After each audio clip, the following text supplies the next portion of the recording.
ఎన్ని చెప్పిరి ఇక్కడ ఉన్నోళ్ళు జాలరని ఉన్న గాంధీలు లేని గాంధీలు డూప్లికేట్ గాంధీలు అంతా ఢిల్లీకి వెళ్ళి కూడా దిగిరి చప్పట్లు కొట్టి డాన్సులు చేసిన స్టేజీల మీద ఒకటి చెప్పిండ్రా ఏమిత్తాడా కేసీఆర్ రైతు బంధు 10,000 ఇస్తాడు మేము 15 ఇస్తాం చెప్పిండ్రా లేదా చెప్పిండ్రా ఇచ్చుడు కాదు చెప్పిండ్రా 10,000కు 15,000 ఇస్తామని అన్నారా కేసీఆర్ పెన్షన్లు 2,000 ఇస్తాడు మేము 4,000 ఇస్తాం చెప్పిండ్రా ఇంకేం చెప్పిండ్రు కేసీఆర్ ఇంట్లో ఇద్దరుంటే ఒకరికే ఇస్తాడు మేము ముసలోనికి ఇద్దరికి ఇస్తాం చెప్పిండ్రా లేదా అన్న మీరు మధ్యన్న వాళ్ళు చెప్తలేరు చెప్పిండ్రా ఇవన్నీ కాంగ్రెస్ వాళ్ళు చెప్పిందన్న వాళ్ళు ఒకసారి చేయలేవటారు దయచేసి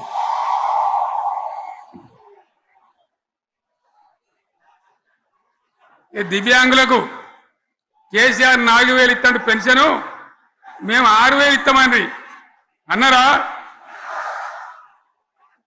ఇక చదువుకునే ఆడిపోరగాళ్ళకు స్కూటీలు కొనిస్తామండ్రి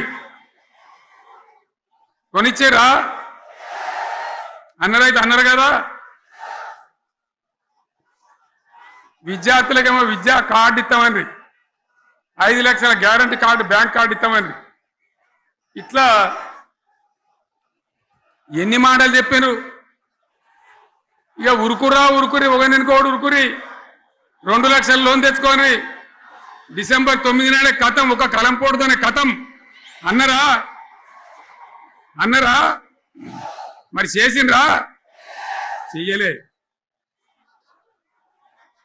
ఇక వడ్లు కొంటే ఒక వడ్లు కాదు ఆనాడు మనమే కొనుగోలు కేంద్రాలు పెట్టి కనీసం మద్దతు ధర వచ్చేటట్టుగా మొలకొచ్చినా తడిసిపోయినా రంగు మారినా రైతులు కాబట్టి మన బిడ్డలు కాబట్టి గవర్నమెంట్కు 500 కోట్లు నష్టం వచ్చినా సరే మొత్తం కొనురా నేను చెప్పిన కొనిపించిన బాధ కాలే వాళ్ళేం చెప్పిండ్రు పబ్లిక్ను బోల్తా కొట్టేయడానికి మేము క్వింటాల్కి 500 బోనస్ ఇస్తాం మక్కలకి ఇస్తాం వడ్లకి ఇస్తాం ప్రతి పంటకి ఇస్తాం చెప్పిండ్రా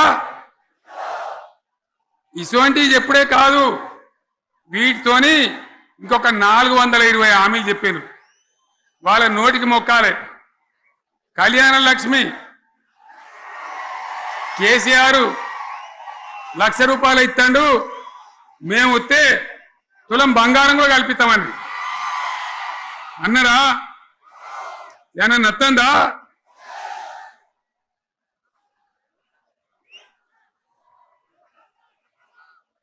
ఇక హామీలు ఇచ్చుడు కాదు పెద్ద పెద్ద బుక్కులు వంచి ఊరూరికి వంచారు సిగ్గులేక ఊళ్ళ పంట తిరిగి బాండ్ పేపర్లు రాసిచ్చారు బాండ్ పేపర్లు ఇంటింటికి తిరిగిండ్రు చెప్పిండ్రా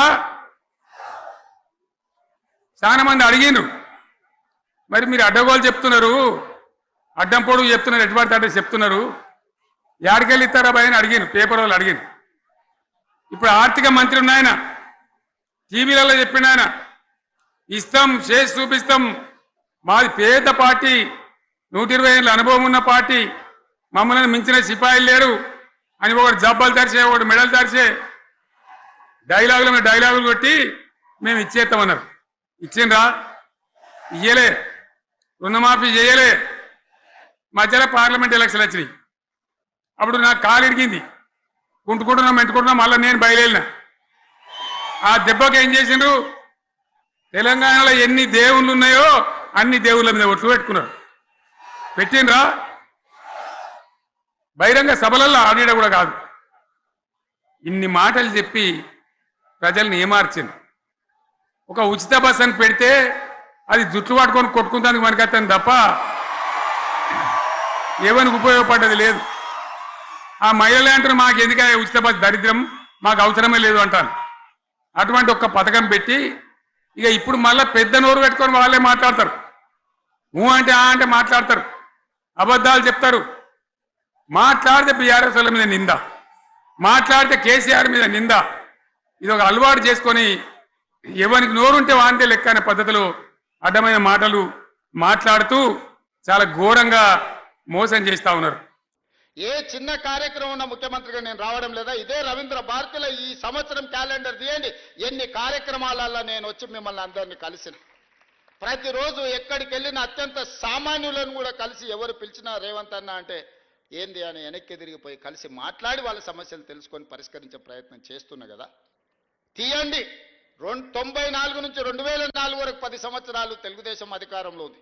2004 నుంచి 2014 వరకు కాంగ్రెస్ పార్టీ రాజశేఖర రెడ్డి గారు అధికారంలో ఉన్నారు. 2004 నుంచి దాదాపుగా 2024 వరకు 10 సంవత్సరాలు చంద్రశేఖరరావు అధికారంలో ఉన్నాడు. 2024 నుంచి మేము అధికారంలోకి వచ్చిన ఈ రోజు చెప్తున్న మిత్రుల ద్వారా ఫామ్ హౌస్ లో ఉన్న పెద్ద ఆయన చెప్తున్న 10 సంవత్సరాలు మేమే పరిపాలన చేస్తాం. 10 సంవత్సరాలు నువ్వు ఫామ్ హౌస్లో ఉంటావు, ఆ తర్వాత శాశ్వతంగా అక్కడనే నీ చరిత్ర సమాధి అయిపోతుంది అని చెప్పి నేను స్పష్టంగా చెప్పదలుచుకున్నా. ప్రజలు విఘ్నులు, ప్రజలకు పరిపాలన తెలుసు. ప్రజలు ఎవరు ఏం చేస్తున్నారో, ఎవరు ఏం మాట్లాడుతున్నారో, ఎవరి ఆలోచన ఎట్లుందో ప్రజలు తెలియనంత అమాయకులా. కొట్లాడి తెచ్చుకున్న తెలంగాణ కోతుల గుంపు కప్పజెప్పినట్టయింది మొదటి 10 సంవత్సరాలు. తాను చెడ్డ కోతి వనమల్ల జడిచే అని నీ కుటుంబం మొత్తం కలిసి ఈ తెలంగాణ మీద పడి దోసుక తిన్న మాట వాస్తవం కాదా? అందుకే ఈరోజు సూటిగా వారికి విజ్ఞప్తి చేస్తున్నా. కాళేశ్వరం మీద చర్చ చేద్దామా? ఉచిత బస్సు ఆడబిడ్డలకు ఇచ్చిన దాని మీద చర్చ చేద్దామా? రైతు రుణమాఫీ మీద చర్చ చేద్దామా? రైతు బంధు మీద చర్చ చేద్దామా? తెలంగాణ ఉద్యమంలో చురుకైన పాత్ర పోషించిన విద్యార్థులు, ఉద్యమకారులు, నిరుద్యోగ యువకుల గురించి మేము ఇచ్చిన 60,000 ఉద్యోగాల మీద శాసనసభలో చర్చ చేద్దామా?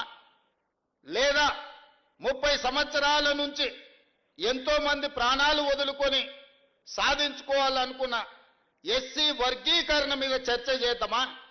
100 సంవత్సరాలు దేని మీద చర్చ చేద్దాం? చంద్రశేఖరరావు గారు మీరు చెప్పండి అని నేను అడుగుతున్నా. నేను సిద్ధంగా ఉన్నా. ప్రతిపక్ష నాయకుడిగా మీరు సూచన చేయండి. మా నిర్ణయాలలో లోపాలు ఉంటే ఎత్తి చూపండి, సవరించుకోవడానికి మేము సిద్ధంగా ఉన్నాం. కానీ విద్వేషం వెళ్ళగక్కి నీ కోపాన్ని అంతా మాటల రూపంలో ప్రదర్శించే ప్రయత్నం చేస్తారు. ఆయన కళ్ళకు, ఆయన చూపుకు ఒకవేళ బలమే ఉంటే ఆయన కడుపులో ఉన్న విషంతోనే ఒకవేళ ఎదురుగున్న వాళ్ళని మాయం చేసేది ఉంటే ఈ పార్టీకి వేదిక మీద ఉన్న మేము ఎవ్వరం లేకుండా పోయేటోళ్ళం. అంత విషం ఆయన మాటల్లో కళ్ళల్లో కనిపిస్తుంది. ఎందుకే 40 ఏళ్ళు తెలంగాణ ప్రజలు నేను గుండెల్లో పెట్టి చూసుకున్నందుక. కాంగ్రెస్ విలన్ అంటాడు. నాకు నిజంగా ఆశ్చర్యం కలిగింది. కనీసము మాట్లాడే ముందు మనం ఏం మాట్లాడుతున్నాం, మనం మాట్లాడిన తర్వాత ప్రజలు ఏ విధంగా తీసుకుంటారని ఆలోచన చేయాలి కదా. మనకు విచక్షణ ఉంది కదా, ఆలోచన ఉంది కదా. మాట్లాడకంటే ముందు ఏం మాట్లాడాలనో ఆలోచన చేయాలి. మాట్లాడిన తర్వాత ప్రజలేం ఏ విధంగా తీసుకుంటారో కూడా ఆలోచన చేయాలి. మొట్టమొదటి విలన్, తెలంగాణకు విలన్ కాంగ్రెస్ పార్టీ అని ఎంత పెద్ద మాట అది. తెలంగాణ ఇచ్చినందుకు విలన్ అయిందా? మేము తెలంగాణ ఇస్తే 10 ఏళ్ళు నువ్వు తెలంగాణ ముఖ్యమంత్రి అయి దోసుకొని టీవీలు పెట్టుకొని, పేపర్లు పెట్టుకొని, ఫామ్ హౌజులు కట్టుకొని, ఇంటిల్లి పాది పదవులు అనుభవించి కాంగ్రెస్ ఇచ్చిన తెలంగాణలో నువ్వు లబ్ధి పొందినందుకు కాంగ్రెస్ విలన్ అయిందా? అంటే గింటే ప్రజలనాలే కాంగ్రెస్ ఏమన్నా అయ్యా మీరు తెలంగాణ ఇస్తే ఇగో ఆయన గట్ట తయారయ్యిండు, గిట్లా అచ్చోసిన ఆంబోతులు మా మీద ఎందుకు వదిలిన అని ప్రజలేమన్నా ఆవేదన వెలిపుచ్చారంటే అర్థం ఉంది. కానీ నీకెక్కడిది అర్హత మాట్లాడడానికి? అంటే ఆయన ఆలోచన ఎట్లుందో ఒక్కసారి ఆలోచన చేయండి. ఆగమైందంటుండే. ఏం ఆగమైంది? నీ కుటుంబం ఆగమైందేమో. ఇంకో 10 ఏళ్ళు దోసుకుందాం అన్నది మా అర్థాంతరంగా ఆగిపోతే ఆగమైతుంది ఖచ్చితంగా. ప్రణాళికలు వేసుకొని ఉండొచ్చు కదా. మంది పిల్లలకు ఉద్యోగాలు ఇవ్వలేదు కానీ మీ ఇంట్లో మీ పిల్లల్ని ప్రజలు ఓడగొడితే మళ్ళీ దొడ్డిదారిన తెచ్చి చట్టసభలలో పెట్టలేదా? ప్రజలు చూస్తలేరా?